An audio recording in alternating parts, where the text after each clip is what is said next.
আমার ভগবান গৌরহরি যখন শ্রীবাসঙ্গনে আসছেন তখন কেমন করে আসছিলেন আপনারা দেখবেন। আমার মহাপ্রভুর শ্রী বিগ্রহ যেখানে রয়েছে, আমি যতটুকু দেখেছি যে মহাপ্রভু যত বিগ্রহ আছে আমি দেখেছি মহাপ্রভু এভাবে দাঁড়িয়ে আছেন। অর্থাৎ মহাপ্রভু সবসময় হরিনাম সংকীর্তন করতেন, তাই তার দুবাহু দুটো সবসময় উপরেই দেখা যায়। শ্রীবাসঙ্গনে যখন মহাপ্রভু আসছেন তখন মহাপ্রভু হরিনাম সংকীর্তন করছেন।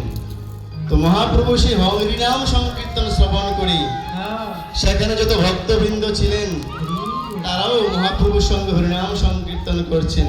এবং কি সেখানে যত ফুলকরতাল ছিল, ঘণ্টা ছিল, সবাই কিন্তু আপন আপন সুরে বাজতে শুরু করলো আমার মহাপ্রভুকে সঙ্গ দেওয়ার জন্য। তো মহাপ্রভু এখানে এসেছেন আমরা সবাই তো বিশ্বাস করেছি।